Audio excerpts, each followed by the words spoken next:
Bonjour à tous, bienvenue à vous, madame, messieurs, dont version croisée. L'investiture ou la prestation de serment de Félix Tshisekedi intervient dans quelques jours. Ce sera ce samedi 20 janvier. Une vingtaine, selon d'autres sources, près de 60 représentations ou chefs d'État du monde pourraient être là. Entre-temps, des législatives ou les résultats des législatives continuent de poser problème au sein de l'Union sacrée de la nation. Ce sont des guéguerres qui s'installent alors que l'on sait que la formation du gouvernement se fera autour de la majorité parlementaire. Est-ce que cette plateforme présidentielle saura résister face à toutes les envies, des égos de chacun? On en parle dans ce numéro de version croisée avec Christian Choukourou, analyste politique. Merci encore une fois d'être toujours présent, à répondre présent à l'invitation de Télé 50. C'est moi qui vous remercie. Merci. En face de vous, c'est un avocat, maître Aristote Chiboaboa, enseignant également. On reconnaît son parti politique à travers sa cravate. Il va nous dire s'il est toujours là, de pied dedans. Membre président de la Ligue des jeunes du LGD. Bienvenue à vous également. Merci beaucoup, cher Gaëtan. Merci pour l'invitation que vous nous avez accordée aujourd'hui. Comme vous pouvez le remarquer, ça fait un bon bout de temps. Que vous avez fui les médias. Nous ne prenons pas parole sur les médias parce que nous avions eu une mission que nous avons menée des maîtres, mais l'avenir et la réalité politique, on a décidé autrement. Mais nous sommes là et nous, voilà, nous sommes vous nous direz ce scoop. On n'a pas beaucoup de temps malheureusement, suite à un léger retard que nous avons connu. Christian Choukourou, l'investiture de Tshisekedi, c'est dans quelques jours en tout cas, mais l'Église catholique et l'Église protestante ont sorti un communiqué disant que le pays est en danger sur le plan socio-économique, socio-politique, même sur le plan sécuritaire, qu'il faudrait mettre ensemble tous les fils et filles du pays pour pouvoir répondre à tous ces défis. Alors, d'après vous, est-ce que d'abord le pays est réellement en danger, comme le dit l'Église catholique? Sinon, que devait être le discours de Tshisekedi lors de sa prestation de serment? Oui, mais évidemment, ils peuvent avoir raison parce que le pays est en danger depuis...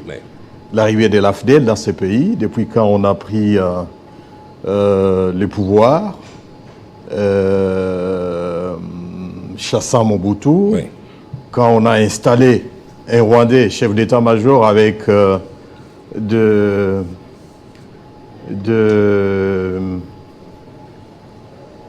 agents des renseignements rwandais sur nos territoires, et puis quand on devrait...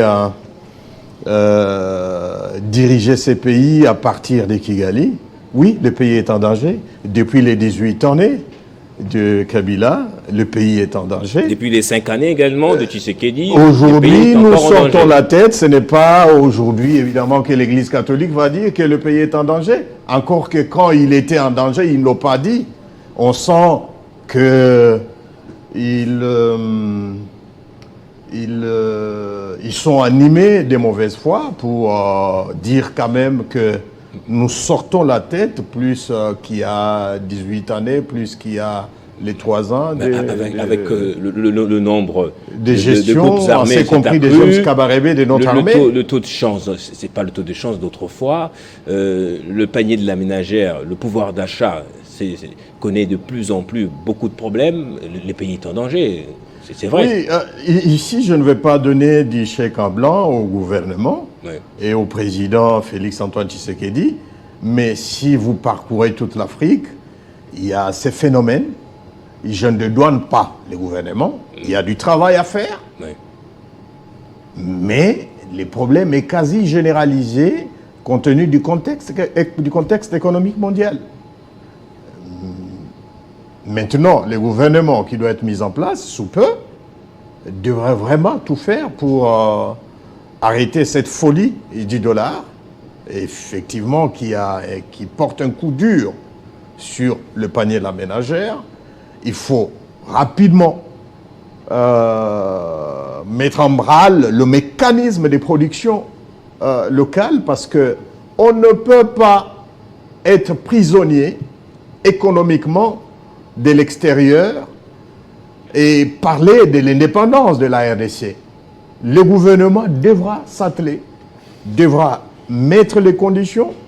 L'économie, la production, ça n'est pas si difficile.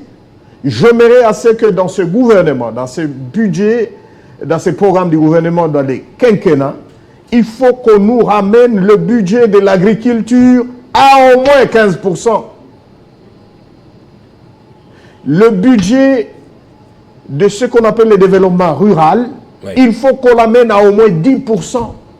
Dans les 5 ans, vous verrez que ça va changer. On ne veut pas vraiment d'aventuriers au sein du gouvernement qui doit être mis en place d'ici là. Aristote Chibowa, je ne sais pas, est-ce que vous pouvez vous identifier dans ce discours de l'Église catholique qu'on ne peut pas diriger le pays en méprisant les valeurs morales, le pays est en danger, il faut rassembler tout le monde. Est-ce que ça vous parle, ce discours? Je m'inscris totalement dans le discours de l'Église catholique. Voyez-vous, lorsque nous nous sommes engagés dans la course pour la députation nationale, oui, nous étions allés sous un credo. Le credo qui nous a accompagnés était de dire que nous nous engageons dans ces combats pour la moralisation de la vie publique. Parce que nous nous sommes rendus compte que dans notre pays, la moralisation commence à battre le plein et s'érige en maître mot. Où vous avez aujourd'hui les gouvernants qui, une fois nommés ministres, les premières personnes, n'est-ce pas, à nommer, les premières personnes à prendre pour les cabinets et tout ce qui va avec, ce sont les membres des familles. Et donc les népotismes, l'immoralité et cette façon de gérer avec le clientélisme s'érige en maître mot aujourd'hui. Et lorsque l'Église catholique, qui a aidé aujourd'hui notamment le pouvoir du président Félix Tshisekedi à être aujourd'hui aux commandes de notre nation, lorsque cette Église révèle un certain nombre de méfaits qui touchent notamment à la moralité de la vie publique, je ne peux qu'être d'accord avec l'Église catholique. Parce que j'estime que ceux-là qui doivent nous représenter aujourd'hui doivent le faire tout en étant dignes de recevoir, n'est-ce pas, la confiance du peuple. L'Église renchérit en disant qu'elle est prête à prêter main forte au chef de l'État, au pouvoir en place. Elle appelle également au rassemblement de tous les Congolais. Mais entre-temps, l'opposition composée de Moïse Katumbi, je vais lire rapidement, Martin Fayoulou, Floribert Anzolani, appelle à des manifestations le jour de l'investiture. Je pense que je vais parler... J'ai pas lu le LGD jusque-là, je ne connais pas la position du parti. Exactement, voilà pourquoi lorsque vous m'aviez appelé plus d'une fois pour venir me présenter sur le plateau de Télé 50, je ne pouvais pas venir parce que je suis en train d'aller sous 2 vitesses. La vitesse justement du parti politique dans lequel je suis, le LGD, et puis la pensée réflexionnelle de ma personne en tant qu'individu, en tant que Congolais et en tant que candidat, ancien candidat à la députation nationale. Donc je suis en train d'estimer, cher Gaëtan, que les votes en appel à la redevabilité, ceux-là qui ont acheté des voix, ceux-là qui se sont vus octroyer des postes, n'est-ce pas, à la députation par la proclamation provisoire de la CENI, ne sont pas, pour la plupart, en lien direct avec la redevabilité, parce que les votes en appelant à la redevabilité, n'ayant pas été votés par le peuple, ils ne peuvent pas connaître les réalités, les besoins sacro-saints de ces peuples pour pouvoir y répondre avec maestria, avec hargne, avec ardeur. Donc j'estime que l'Église catholique, en disant qu'elle va accompagner les pouvoirs du président Félix Tshisekedi, cet accompagnement peut être spirituel. Mais qu'en est-il de la redevabilité de ceux-là qui aujourd'hui doivent représenter le peuple? Qu'en est-il de leur redevabilité à partir du moment où ils n'ont pas reçu l'onction du peuple par les biais des votes, par les biais des urnes, pour la plupart des cas? Parce que l'Église a quand même décrié et a fini par dire, oui, en tant qu'Église, nous avons une mission d'accompagner, n'est-ce pas, le gouvernant, d'accompagner l'esprit de la cohésion nationale, mais quand bien même que l'Église a conclu de cette manière-là, l'Église a révélé en liminaire le méfait organisationnel de ces élections qui ont été qualifiées de chaotiques. On ne peut partout. Donc j'estime que... C'était des élections que quand même l'Église a avalisées, a acceptées, en reconnaissant des irrégularités minimes ou minimisables. Il faut lire entre les lignes. Il faut avoir, n'est-ce pas, des lanternes pour lire entre les lignes et comprendre que l'Église catholique ne fait que décrier la mauvaise organisation de ces élections. Nous l'avions dit depuis toujours. Et aujourd'hui, il est vrai qu'on ne peut pas revenir là où nous étions avant l'organisation des élections. Voilà pourquoi l'Église prend son courage en disant nous allons accompagner, parce que dans tout état de cause, il faudrait que le Congo se retrouve, il faudrait que le peuple congolais arrive à manger à son aisance, il faudrait que le peuple congolais ait la capacité de joindre les hôpitaux qu'il faut avec une certaine facilité, et ce n'est pas ce que nous constatons aujourd'hui. Mais l'Église, n'est-ce pas, dirigeant les âmes de ces Congolais-là, s'est dit voilà, j'ai une mission, et ma mission et d'accompagner pour que le peuple se retrouve. Mais cela n'empêche pas que l'Église ait décrié la mauvaise organisation de ces élections. Voilà. Vous êtes en train de contester justement le fait qu'on ne vous a pas proclamé par la CENI. Monsieur Gaëtan, j'aimerais les dire, hein, tout en remerciant déjà mes électeurs de la Lukunga par rapport aux preuves que nous avons, que à partir du moment où il y a la fraude, je suis juriste, il est de principe en droit que fraude somnia corrupit. La fraude corrompt tout. À partir du moment où il y a une fraude, il est difficile, n'est-ce pas, de s'apercevoir de la véracité des résultats. Mais quand bien même que cela existe, nous sommes des bons challengers. Je suis aujourd'hui capable de dire que si j'ai échoué aux élections, j'accepte. J'accepte parce que je dis que je n'ai pas perdu mon temps. J'ai appris et la meilleure réussite est d'avoir essayé, d'avoir osé, et j'ai osé, j'ai essayé. Et j'encourage également tous ceux-là qui se sont retrouvés dans le même cas que moi, ayant peut-être de preuves de réussite pour certains, et qui ont vu qu'ils n'ont pas pu être proclamés, soit pour des raisons de seuil, soit pour des raisons de la proportionnelle. Donc ça, ce n'est pas un problème. Alors, Christian Choukourou, Félix Tshisekedi, qui sera investi bientôt, il y aura beaucoup de chefs d'État qui sont attendus. À la différence de sa première investiture, on a vu que quelques chefs d'État et quelques représentations. Est-ce qu'on peut dire que c'est lui maintenant le maître à penser? Il a fini son travail de déboulonnement, comme il le disait. Oui, avant de répondre à cette question, permettez que je réagisse un tout petit peu à ce que mon co-débatteur vient d'affirmer ici par rapport à l'Église catholique. Vous savez,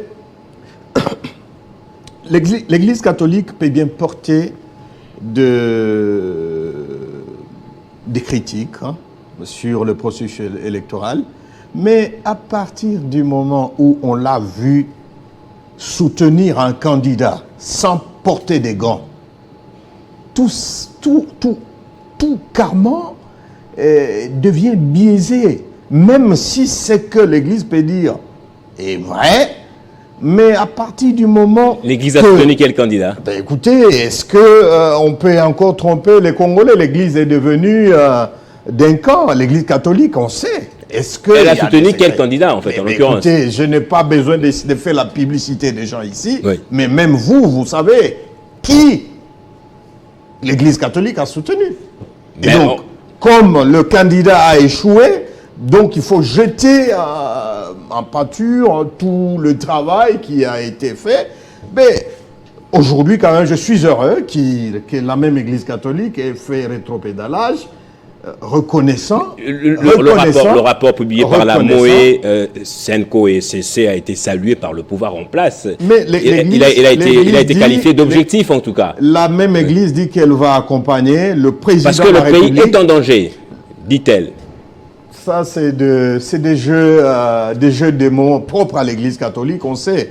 Mais l'essentiel, c'est qu'elle est quand même dit qu'elle va accompagner le président élu, Félix Antoine Tshisekedi. Et donc, c'est ça l'essentiel.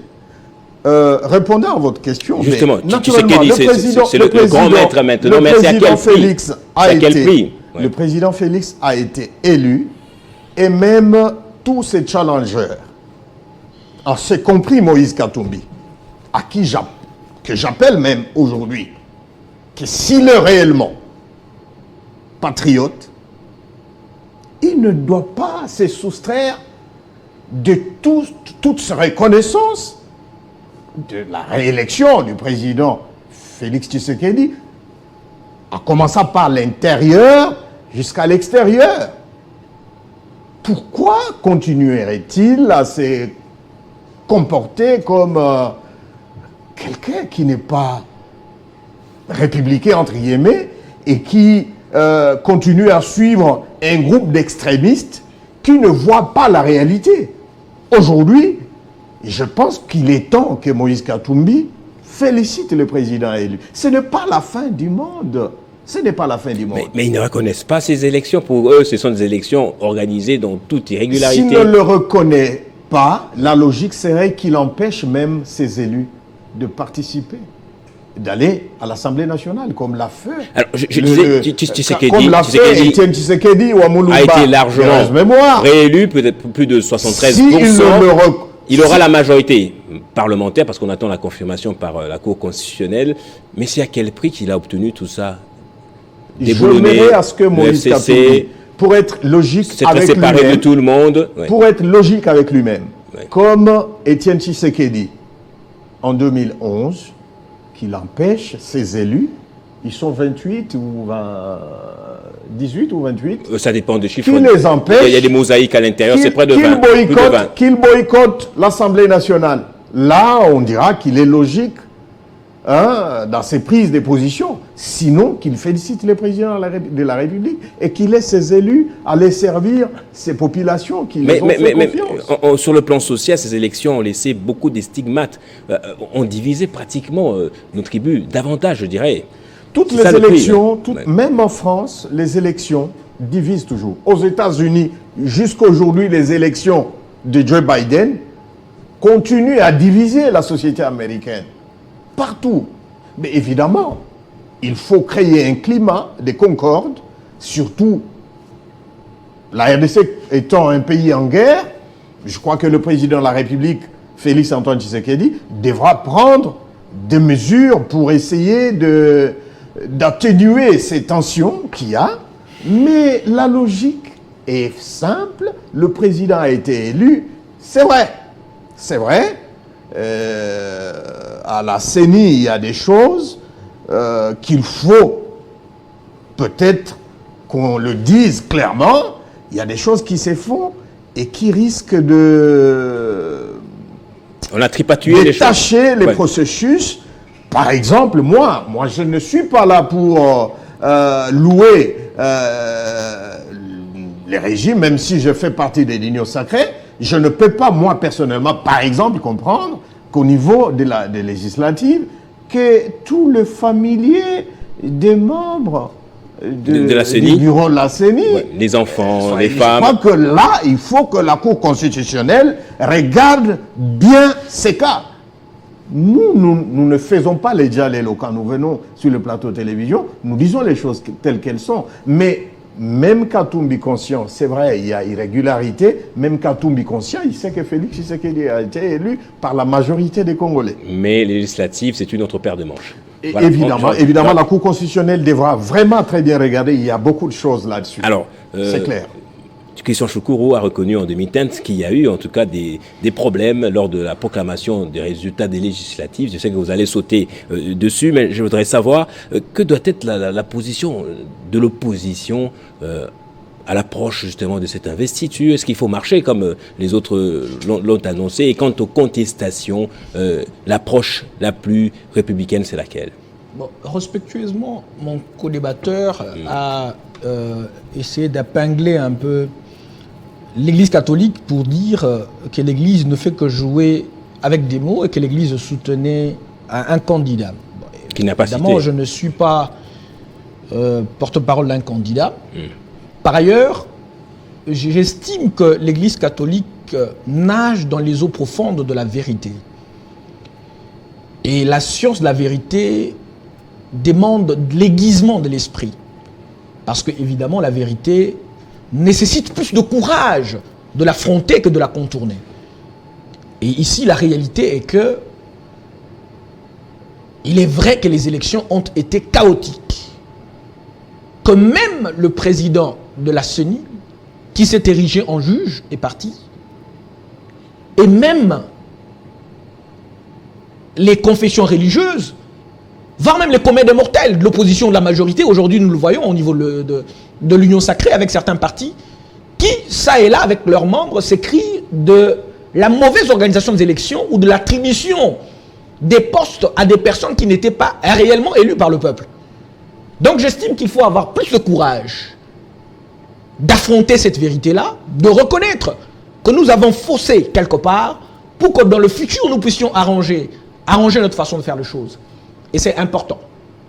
Et cette vérité nécessite l'aiguisement de l'esprit, que l'Église catholique fait montre jusqu'à présent. D'aucun ne peut l'ignorer. Par ailleurs, j'estime que la position de l'opposition politique de notre pays devrait être une position à double vitesse.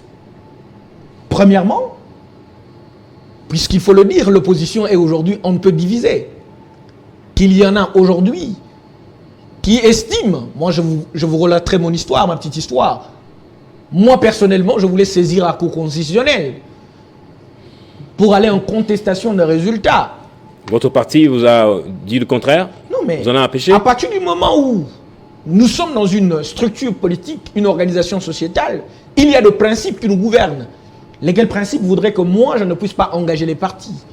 Parce que nous avons une structure, une architecture, l'architecture pyramidale de gestion de notre parti, qui voudrait que les présidents nationaux du parti, mieux les secrétaires généraux, puissent engager le parti.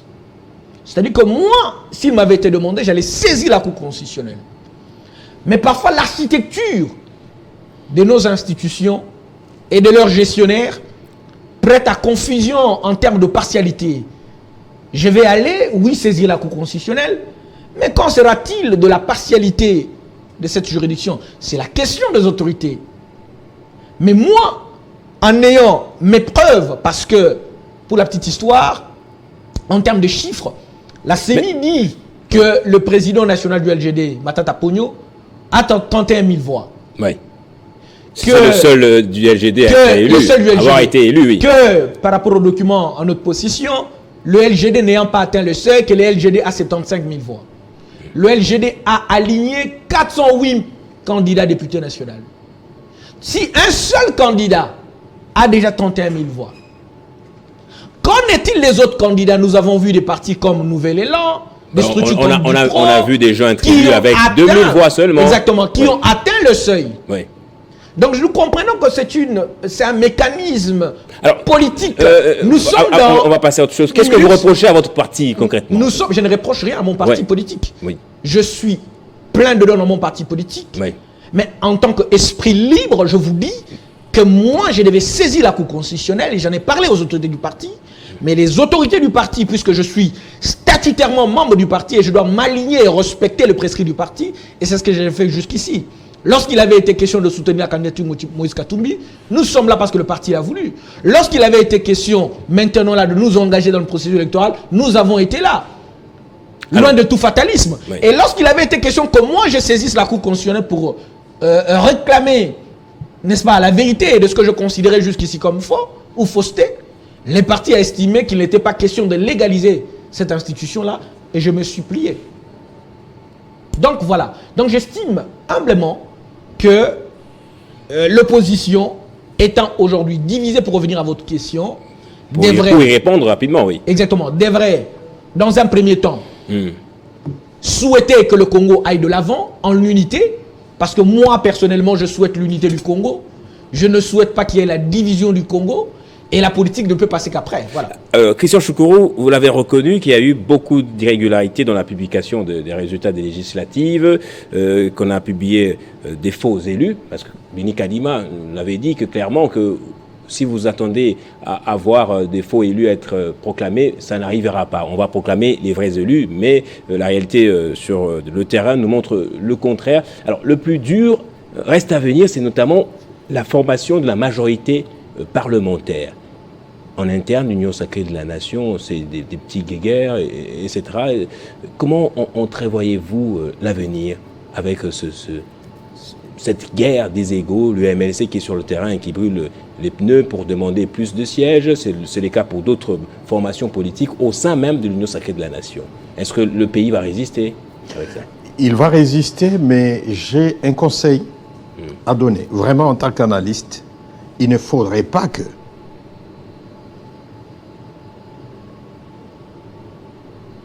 les gouvernements issus de ces élections du 20 décembre 2023, parce que comme vous le savez, le Premier ministre est issu de la majorité au Parlement, donc à l'Assemblée nationale. Il faudrait que l'Union sacrée évite les bis repetita du PPRD et consorts FCC en 2018.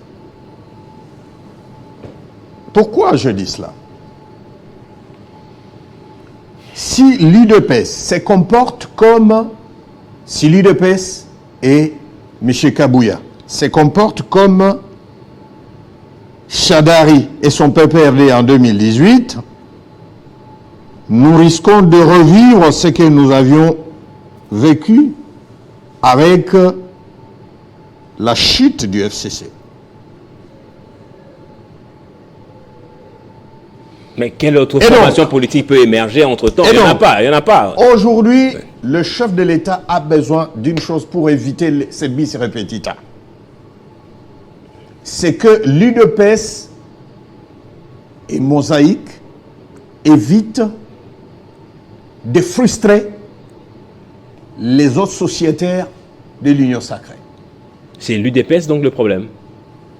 J'ai dit, il faudrait qu'on évite à tout prix les bis repetita, PPRD, FCC, PPRD et Mosaïque dans le FCC de 2018, ce qui a occasionné la chute brutale d'Emmanuel Chadari et le FCC. Et donc, il faut de l'intelligence en ce moment. Parce que l'histoire a démontré qu'avec l'équipe que Félix Tshisekedi avait lors des élections, il a effectivement réussi à faire le maillage de toute la République. Et donc, il faudrait qu'il maintienne le cap pour avoir la même équipe et espérer continuer.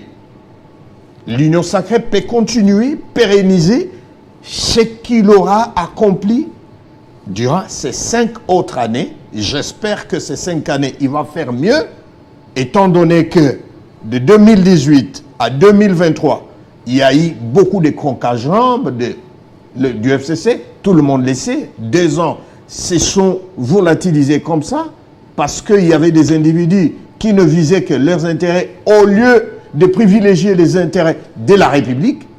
Il ne faudrait pas que l'UDPS retombe dans ça. Parce que Félix Tshisekedi risque d'être comme Joseph Kabila. Pour éviter cette implosion. Excusez-moi, risque d'être comme Joseph Kabila aujourd'hui et son FCC, après 2028. Je ne voudrais pas rêver ça. C'est un autre débat. Moi, j'ai un petit conseil à faire. Un petit conseil à faire. Joseph Kabila et Tshisekedi, c'était un problème de respect des lois, des textes. Vous savez, nous faisons des analyses. Oui. C'est pour la République.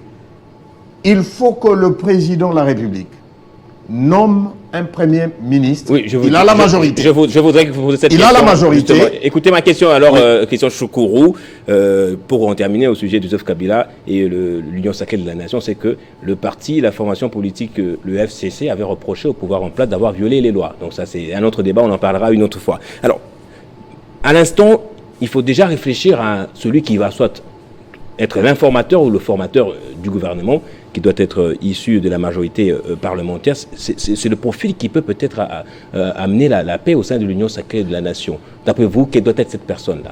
Absolument, les choix qui ne devraient pas diviser. Parce que j'insiste, il faut que le président de la République maintienne cette ossature avec lui, même après 2028. Ouais. Pour que l'Union sacrée continue à gérer les pays. Parce que j'ai foi que dans les 5 ans, le président de la République va faire de très bonnes choses pour le peuple congolais. Mais il faut, la clé de tout cela, il faut qu'il ait un premier ministre qui peut rassembler. Donc, ces formateurs, cet oiseau rare, il doit être un rassembleur. Ça ne doit pas être un politique conflictuel. Pas un UDPCien, par exemple, non. En tout cas, je pense que c'est l'erreur qui devrait à tout prix éviter. Cet oiseau rare doit être cette personnalité qui maîtrise bien la RDC, qui maîtrise bien le pays. Ça doit être une personnalité qui est loyale, évidemment, parce que c'est lui qui, en principe, devrait continuer ce qu'il aura fait durant les 5 ans ici. Et je ne vois pas une autre personnalité. Personnellement, c'est Vital Kamerhe. Oh là là.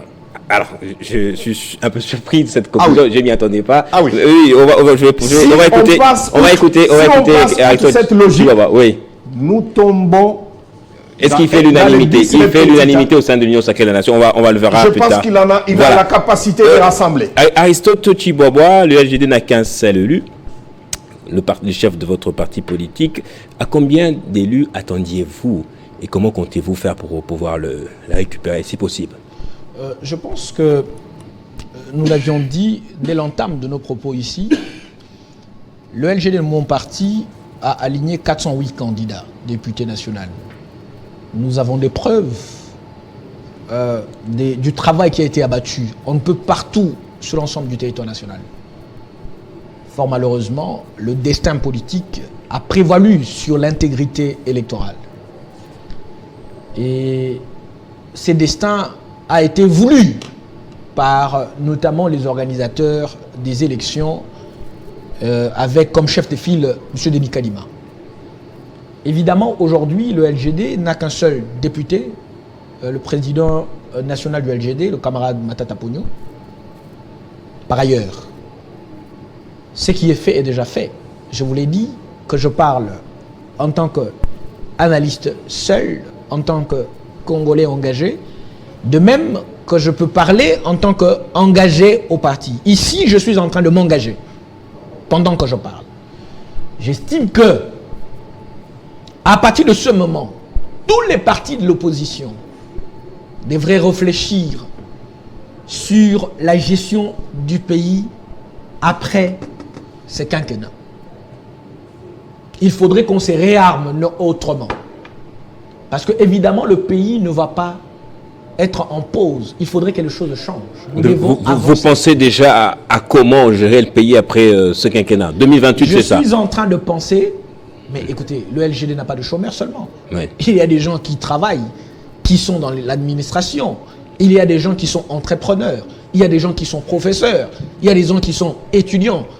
Donc, d'une manière ou d'une autre, nous nous engageons dans la gestion de notre pays à chaque niveau que possible. L'idée, c'était d'avoir un engagement politique, d'avoir des députés nationaux, d'avoir des sénateurs, d'avoir des députés provinciaux, d'avoir des conseils communaux. Mais fort malheureusement, comme je vous dis, il y a eu une saisine de la politique qui saisit, n'est-ce pas, l'effectivité, l'intégrité électorale et qui saisit même le droit. C'est une contradiction. En réalité, c'est le droit qui saisit la politique. Ici, nous sommes en face d'une domestication, n'est-ce pas, du droit par la politique. La bataille pour avoir plus de sièges, pour vous, c'est peine perdue. En tout cas, puisque nous n'allons pas... Il faut penser à 2028 déjà. Nous n'allons pas saisir la Cour constitutionnelle. C'est ça la position du parti. Ouais. Je vous ai dit que ma position... Vous feriez quoi, ouais? Ma position à moi, c'était de saisir la Cour constitutionnelle. Mais la position de mon parti est celle de ne pas saisir la Cour constitutionnelle. Il fera quoi à la place, ce parti politique? Eh bien, la position du parti, vous allez la connaître dans pas longtemps. Lorsque le parti va se réunir, nous attendons d'autres résultats au niveau provincial. Et lorsque le parti va se réunir après, nous allons revenir pour vous donner la position officielle du parti. La mienne, vous la connaissez. C'était celle de saisir la Cour constitutionnelle pour aller en contestation.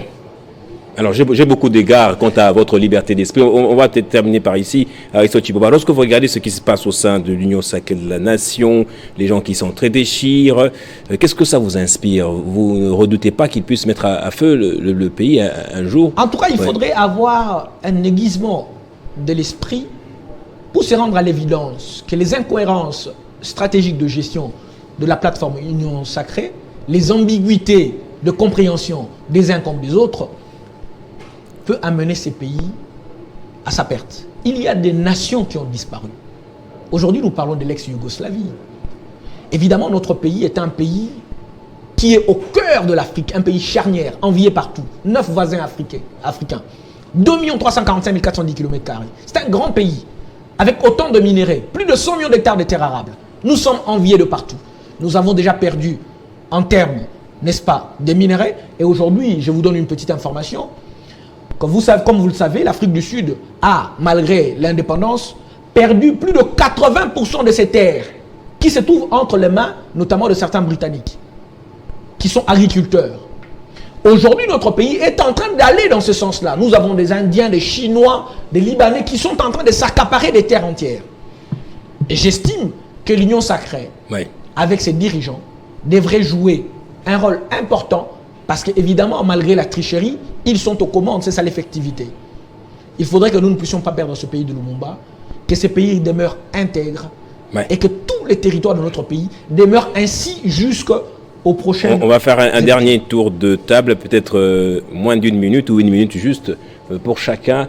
Christian Choukourou, Vital Kamerhe, c'est le seul profil, d'après vous? Si oui, en quoi est-ce qu'il est l'idéal? Dans les contextes actuels, il faudrait, je me répète, il faudrait éviter le bis repetita PPRD-FCC.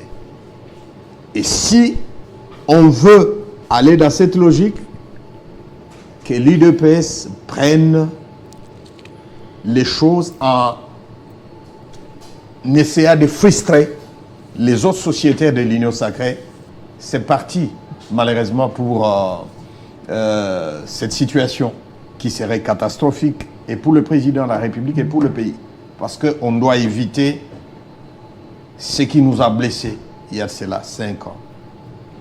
Donc, aujourd'hui, si on veut que le quinquennat du chef de l'État soit un succès et même qu'il soit présent après 2028, il faut veiller à ce que l'UDPS ne s'accapare pas de tout. Parce que la logique où vont les choses, vous avez évoqué déjà le parti ou le regroupement de cette même union sacrée qui sont mécontents, alors qu'on se rend compte que c'est des machinations ici et là.